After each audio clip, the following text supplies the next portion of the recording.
Bienvenido a Perú Educado para un mundo mejor. Hoy nos metemos de lleno en un tema que, la verdad, levanta ampollas. Una crítica bastante dura al feminismo moderno, concretamente en Argentina. Vamos a desgranar los argumentos de un debate muy intenso que pone sobre la mesa, pues, de todo. Desde si el activismo se ha quedado en lo simbólico, pasando por las leyes de género, hasta la pregunta del millón. ¿Quién financia todo esto y de dónde salieron realmente los movimientos más famosos? A ver, esta cita es para empezar fuerte, ¿no? Básicamente marca el tono de todo lo que vamos a analizar. La idea central es muy audaz, que el feminismo de hoy, en lugar de ser un aliado para todas las mujeres, se habría convertido en una especie de filtro que silencia a las que no encajan en su discurso.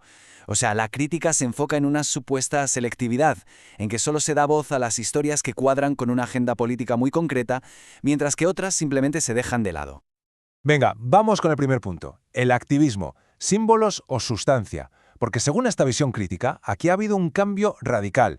Se argumenta que el movimiento ha pasado de pelear por víctimas reales, por soluciones tangibles, a centrarse casi exclusivamente en gestos simbólicos, en batallas culturales, y claro, la acusación es que esto desvía la atención de lo que de verdad importa, de los problemas más urgentes. Y aquí en la pantalla se ve clarísimo el contraste que plantean. Por un lado, el foco del activismo moderno estaría, según esta crítica, en cosas como el lenguaje inclusivo, la famosa letra E, o en organizar concursos de canto. Y por el otro lado, ¿qué se estaría ignorando? Pues casos gravísimos como las muertes de mujeres en comisarías durante la cuarentena de 2020. La crítica también apunta a la figura de las editoras de género en los medios, que según esta visión funcionarían como una especie de filtro que decide qué historias son relevantes para la causa y cuáles sencillamente no lo son. Claro, para que esto no suene a una simple opinión, los que defienden esta postura ponen nombres y apellidos sobre la mesa, casos que de verdad sacudieron a la sociedad argentina, como el de Florencia Magalí Morales, el de Solange Mus o el más reciente de Cecilia Strizjowski. Lo que sostienen es que estas tragedias, a pesar de lo terribles que fueron, no contaron con el respaldo de las grandes organizaciones feministas, y la razón, según ellos, es muy simple. Denunciar estos casos implicaba señalar directamente a las autoridades, al gobierno de turno, y eso, al parecer, no encajaba con la agenda política del movimiento. Vale, dejamos el activismo y nos metemos en el segundo gran frente de esta crítica, el legal. Y aquí el objetivo es muy claro, la Ley de Identidad de Género de Argentina. Ojo, no se cuestiona solo cómo se aplica, sino su propia base, su filosofía, lo que significa para una democracia. Y para entender esto, hay una palabra clave: autopercepción. El concepto central de esta ley es ese. ¿Y qué quiere decir? Pues, en pocas palabras, que la identidad de género de alguien la determina única y exclusivamente cómo esa persona se siente por dentro. No necesitas un informe médico ni un diagnóstico psicológico. Ante la ley, lo que cuenta es tu palabra, tu sentimiento interno. Y aquí, claro, es donde empieza todo el debate. Aquí está el meollo de la cuestión, el verdadero choque de trenes, sentimiento subjetivo contra hecho científico. La ley, como vemos, le da prioridad absoluta a la percepción de cada individuo, pero los críticos dicen, un momento, las leyes de un país no pueden basarse en sentimientos, tienen que basarse en datos objetivos, en la ciencia.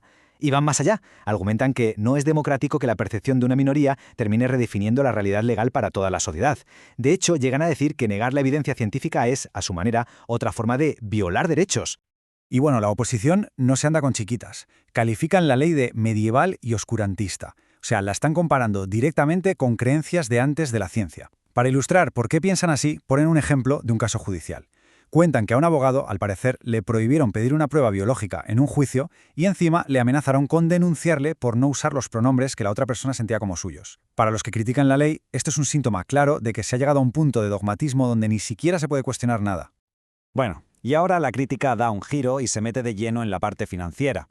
Aquí se enmarca el movimiento no solo como una ideología, sino directamente como un negocio. La acusación es muy grave, que la causa se ha convertido en la excusa perfecta para mover enormes cantidades de dinero público, pero que a la hora de la verdad los resultados tangibles son pocos o directamente nulos. Y para respaldar esa acusación, se pone sobre la mesa una cifra muy concreta, 1.100 millones de pesos argentinos. Ese sería el presupuesto para 2025 destinado solo a algunas áreas de género, y se recalca que en esa cifra ni siquiera está incluido todo lo que gastaba el antiguo Ministerio de la Mujer. O sea, lo usan como prueba del gigantesco aparato burocrático y financiero que se habría montado alrededor de la causa.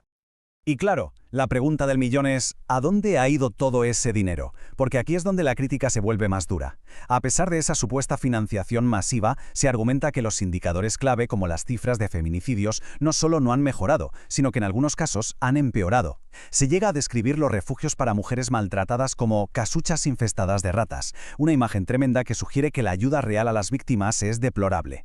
La conclusión a la que llegan es que los fondos se han gastado en lo que ellos califican directamente de boludeces, como banderas y propaganda, en lugar de crear programas serios que den independencia económica a las mujeres que de verdad lo necesitan. Venga, cuarto punto. Ahora la discusión se va al mundo laboral. A un debate que es un clásico. ¿Los puestos importantes deben ser para quien más se lo merece, por pura meritocracia, o hay que usar cuotas de género para equilibrar la balanza?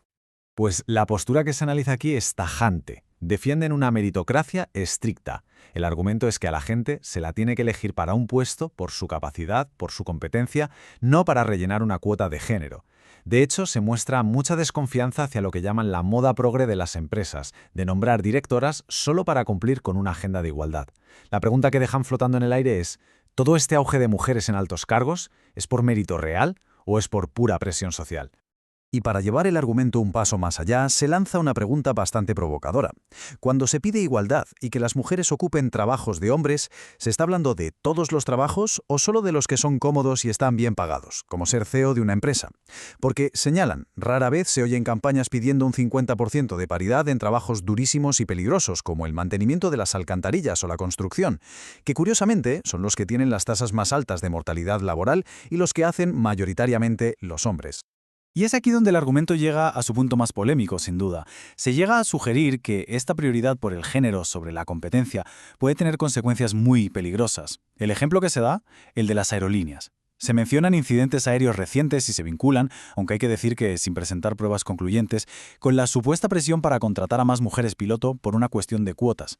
La conclusión a la que llegan es tajante. La seguridad no puede depender de políticas de cupos. Y llegamos al último punto de esta crítica, que es quizás el que ataca el corazón simbólico del movimiento. La acusación aquí es de cooptación, es decir, que el espíritu original de un movimiento muy influyente fue traicionado, fue secuestrado, para servir a una agenda política que no tenía nada que ver o que era incluso opuesta. Para explicar esto, se centran en el origen del movimiento más masivo que ha tenido Argentina en los últimos años, el Ni Una Menos. Nos recuerdan cómo empezó todo. El caso específico que le dio origen fue por el asesinato de Chiara Páez, una adolescente que estaba embarazada. Su novio la mató porque ella quería seguir adelante con el embarazo y él quería que abortara. Es decir, el movimiento nació, en su origen más puro, como una protesta contra el asesinato de una mujer que defendía su derecho a ser madre. Y entonces se presenta lo que para esta crítica es la traición fundamental de esa causa. Argumentan que el movimiento Ni Una Menos fue rápidamente transformado, casi de la noche a la mañana, en la principal plataforma para militar a favor del aborto legal.